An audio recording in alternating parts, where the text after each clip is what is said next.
Olá, amigos. Este é o canal do Zaraba. Hoje, 17 de janeiro.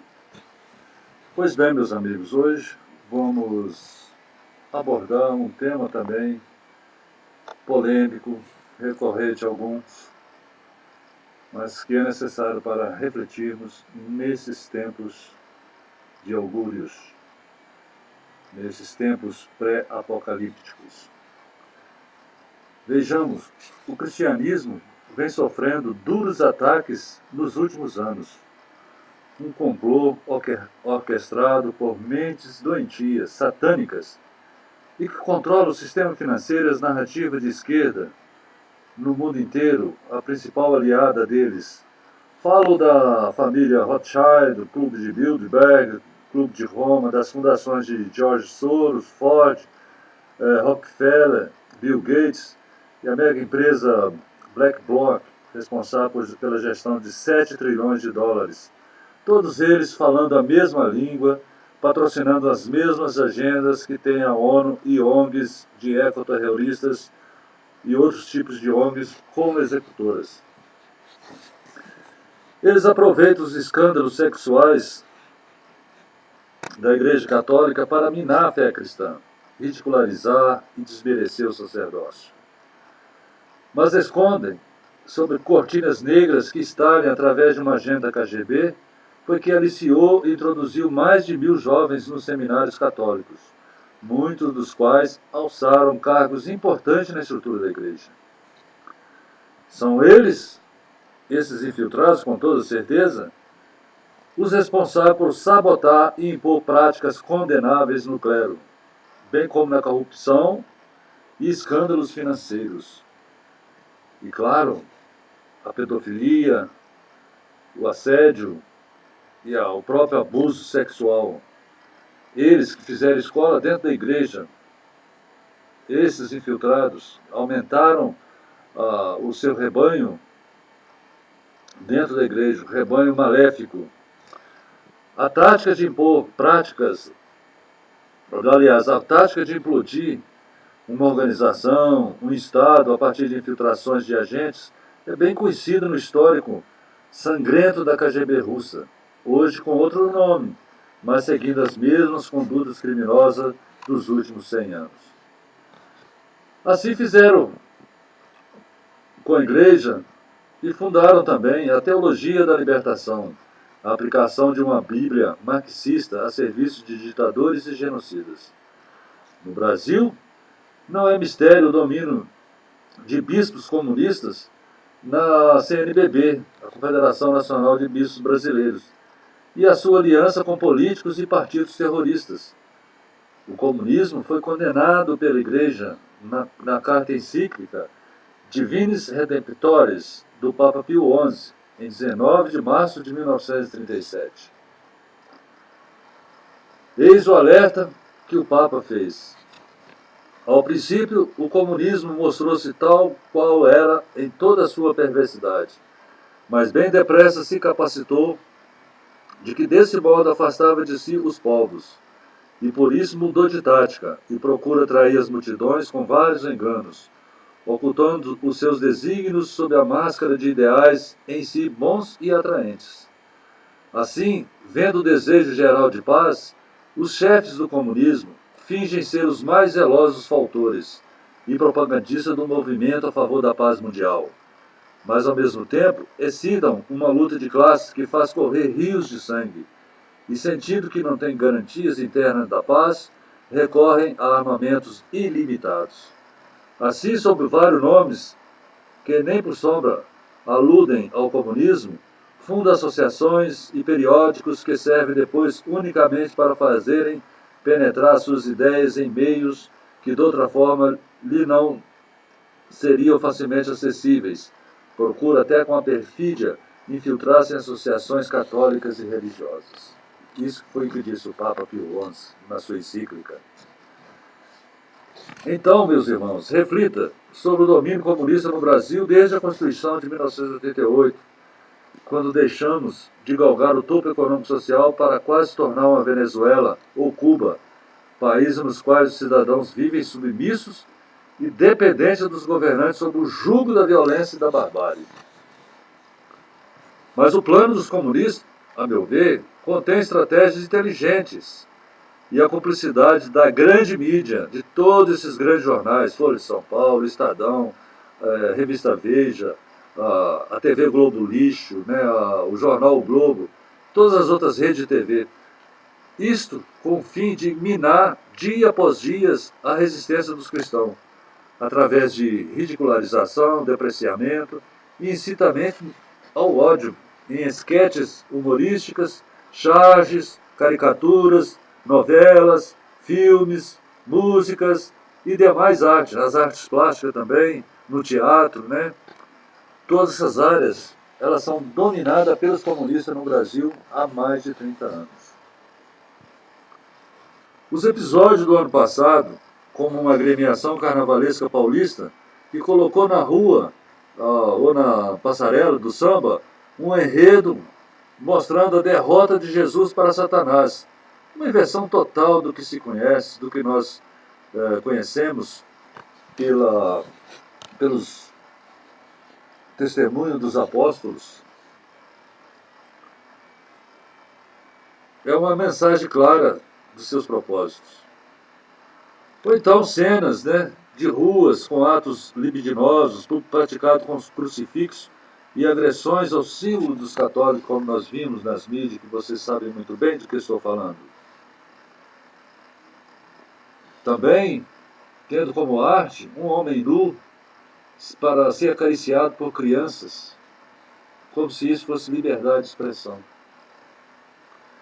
E mais recente, né, nós tivemos esse filme aí do grupo Porta dos Infernos, retratando a Sagrada Família em quadros da maior vileza, infâmia, blasfêmia, um Jesus gay e maconheiro, Nossa Senhora rebaixada às condições mais terríveis, mais deploráveis de uma mulher em pecado, um São José traído e um Deus que na visão deles é o próprio Satanás, um Deus sacrílego, um Deus orgíaco, só na cabeça deles. Isso não é humor, mas uma ação premeditada para roer as bases da família cristã brasileira, que representa nada menos que 80% da população dos cristãos. Mesmo diante de forte reação dos católicos dentro da legalidade, como abaixo-assinado com milhões de assinaturas, contra tal vilimpéndio, e até mesmo ações da justiça contra a prática de crimes previstos na Constituição Federal, no Código Penal, não resultaram em sucesso. Mesmo porque a Suprema Corte, por seu presidente, Dias Toffoli, que é comunista, é ateu, frequentador de Umbanda, ele ampara essa interpretação subjetiva dessa expressão, desse termo, liberdade de expressão, para liberar a exibição do sacrilégio na rede Netflix ou NetChit, premiando os criminosos e penalizando as vítimas. Cuspiu na cara de todos os brasileiros esses sacrílegos do STF, essa casa de horrores que o STF se transformou. Dela nada se pode esperar de bem, porque os seus membros são da mesma laia dos agressores e professam a mesma crença, o satanismo da ideologia comunista. Não bastasse tais absurdos que chocam a mais humilde alma cristã, diante da descarada inversão de valores e das próprias leis, outro ataque das mesmas ou pior, ou de maior proporção está por vir, e está em gestação na agremiação de carnaval carioca da escola chamada Mangueira. Essa mesma escola que deu ares de santa a Marielle Franco, uma mulher quase negra, lésbica, devassa e envolvida com facções criminosas de comunidades daquela cidade. Ela foi assassinada em circunstâncias até hoje não esclarecidas.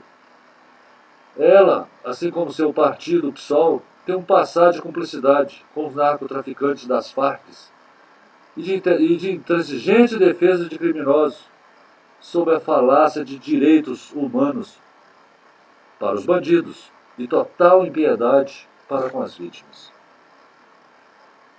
Pois bem, o enredo dessa escola dos demônios traz aí, né? Você vê aí um negro na cruz aí, e que vai ser o tal de Lázaro, o lacrador, o tal de Lázaro Ramos, que vai ser o personagem aí dessa escola. Não que o Jesus não possa ser representado por negro, por índio, ou quem quer que seja, né? Ou de outra etnia. Não é isso. Mas aqui é um tapa na cara, né? Eles querem, claro, né, passar a mensagem de que nós somos mentirosos, que esse Jesus que se fala aí, que a igreja apresenta como branco, como claro, né? É a imagem de que é muito comum, se bem que ninguém tem uma imagem próxima de que era Jesus, mas pela, pelo povo do qual ele pertenceu, é possível sim saber mais ou menos como ele era. Com certeza não era nem branco e nem preto, e nem índio. E usava cabelos longos e barba. Então veja bem um dos trechos do enredo, da letra do enredo dessa malfadada escola satânica dos demônios. Olha aqui, escutem. Vão te inventar 1000 pecados, mas eu estou do seu lado, e do lado do samba também. Eu sou da estação primeira de Nazaré. Rosto negro, sangue índio, corpo de mulher. Moleque pelintra do buraco quente, meu nome é Jesus da gente. Pelintra, ele se refere a uma entidade demoníaca dos terreiros de Macumba. E buraco quente, vocês já viram a que se refere. Mas aqui eles colocaram esse verso para depois eles defenderem, para assim, não, que é um menino que mora numa comunidade e que a comunidade chama buraco quente, para tirar a noção, a informação subliminar, a informação clara que eles querem passar da depreciação de nosso Senhor Jesus Cristo. E desde quando? Estação primeira de Nazaré. Não, estação primeira de Baal, dos infernos. E vem as alegorias, né? Agora imagina Jesus em meio a mulheres peladas, a trejeitos de orgias. Aquilo ali, o carnaval, é, é uma comemoração de canibais, né? De carnívoros, né? Ali é uma elegia, né? Ali uma festa. O carnaval é uma festa dedicada exclusivamente à orgia, ao pecado. É bebida, droga e sexo, muito sexo. Como Jesus estaria no meio e feliz no meio dessa gente? Dizer que Jesus vivia com prostituta porque ele converteu Maria Madalena, isso é uma infâmia. Ele procurava as pessoas humildes que o seguiam e ele convertia essas pessoas. É verdade, ele procurava os pecadores, porque ele não vai procurar justos. Mas ele pregou por todo lado. As pessoas iam até ele. Agora dizer que ele é um frequentador de cabaré, de locais de orgia, isso é uma infâmia. Como colocar Jesus numa orgia demoníaca será vista pelo mundo afora e entrará livre nos lares dos brasileiros. Todo aquele ambiente da escola de samba ali, das escolas de samba do Rio de Janeiro, é dominado pelas narrativas dos comunistas. É óbvio que é uma deliberada agenda de contínua agressão e desmerecimento da fé cristã. A minoria aliada ao satanismo, na corrida pela total destruição dos valores mais caros do legado que a Igreja Católica deixou para a civilização ocidental. Então é um contínuo. Nós nem bem, os cristãos nem bem se refazeram dessa agressão da Netflix, agora vem a mangueira. Mas, meus irmãos, devemos também lembrar do Holocausto Judeu na Alemanha nazista. Ele foi precedido pelas mesmas artimanhas. Goebbels, Joseph Goebbels, o ministro de propaganda nazista, que muito aprendeu com os massacres de milhões por Lenin e Stalin, o deus desse povo aí, começou sua campanha contra os judeus justamente usando humor, charges, caricaturas dos judeus, apresentando aos alemães como se fossem ladrões, mentirosos, trapaceiros, e, enfim, todo tipo de negação da humanidade, das pessoas, do ser humano, e instigando dia após dia o ódio contra eles. Quando chegou a matança, os alemães acharam normal. Para eles já estava incutido no seu coração, na sua mente, o ódio ao judeu. Assim essas pessoas querem fazer com o nosso cristão. E foi um passo. E muito depois, e o mundo depois se horrorizou, né, com os requintes de crueldade praticados contra os judeus por Hitler e seus asseclas. O nazismo foi criminalizado, mas o seu pai, que é o comunismo, permanece vivo, cada vez mais forte numa escalada de uma guerra silenciosa contra a cristandade das Américas, nos Estados Unidos, no México, aqui na América Central e aqui na América do Sul. Com tais agressões crescentes, e com o aval do judiciário brasileiro, corremos o risco de assistir o que já acontece na Europa, particularmente na França e na Alemanha, que só no ano passado registraram. Na França foram 3 ataques diários, na Alemanha 2 ataques diários a igreja, cemitérios e locais sagrados para os cristãos. Na Itália, recentemente agora, no início do ano, agora dia 4 de janeiro, foram destruídos centenas de presépios em várias cidades do interior da Itália. O objetivo é mais terrível dessa turma. Eles querem chegar aos termos que já acontecem em vários países islâmicos e comunistas, que só no ano passado assassinaram 90 mil cristãos.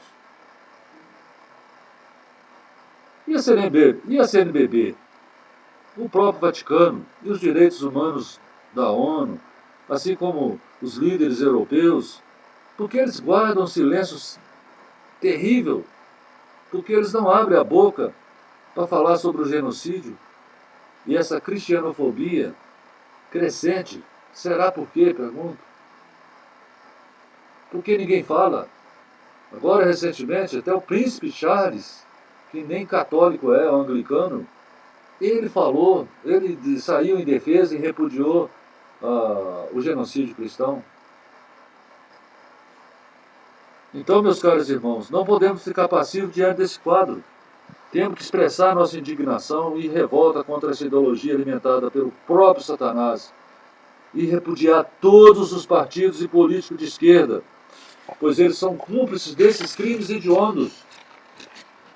Eles são cúmplices.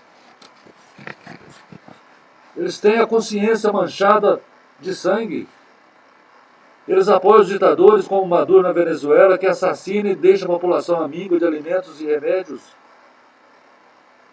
Nem mesmo o Papa Francisco falou uma vírgula contra Maduro. Ao contrário, recebeu ele e a mulher dele lá no Vaticano. Ao que parece, o Papa acha que o povo da Venezuela está feliz e bem alimentado e com emprego. Com o salário de R$15 por mês, o salário mínimo de lá. Outra grande preocupação, meus amigos, é o não cumprimento das leis vigentes, que deveria ser assegurado por quem deveria guardá-los e exigir, que é o Poder Judiciário e o Ministério Público. Mas ambos, infelizmente, estão aparelhados pelos comunistas.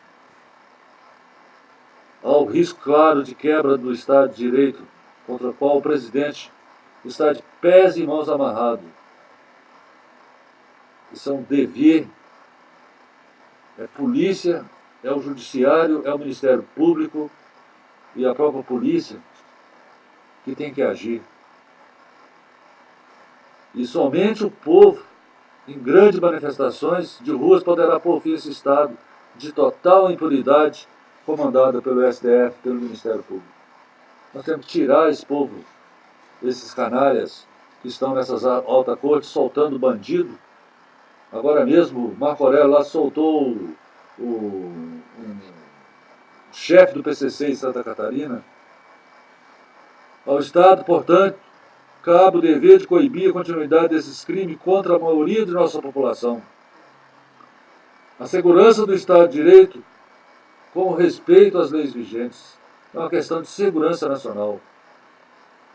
E para concluir, meus amigos, eu volto às palavras do Pio XI, que condenou o comunismo, em várias encíclicas. E ele diz aqui sobre a questão da justiça social, que é o Estado de Direito. Como pode sustentar-se um contrato qualquer? E que valor pode ter um tratado onde falta toda a garantia de consciência? E como pode falar-se de garantia de consciência onde falte toda a fé em Deus, todo o temor de Deus?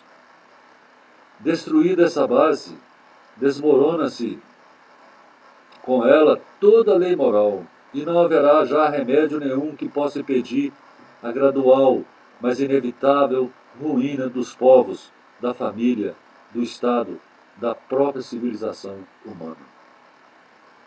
Isso ele disse na encíclica Caritate Christi, em 3 de maio de 1932. Foi uma revelação que ele teve ao escrever essas cartas e prever a desgraça que o comunismo praticaria no mundo. Depois veio Nossa Senhora, em 17 de maio de 1917, em sua aparição em Fátima, para dizer que a Rússia espalharia o mal pelo mundo. E o que a Rússia fez? Então, meus amigos, essa é uma luta espiritual, sobretudo espiritual. Esse povo, esses partidos de esquerda aqui no Brasil, esse judiciário e a maior parte do Ministério Público, eles estão possuídos pelos demônios e farão tudo para derrubar e matar o Cristo, o Deus vivo, no nosso coração. Mas nós não podemos deixar que isso aconteça. Nós somos sim resistência. Precisamos resistir. Jesus falou que contra esse demônio só retira ele do corpo das pessoas com jejum e adoração e oração. Muita oração. Penitência, jejum e oração.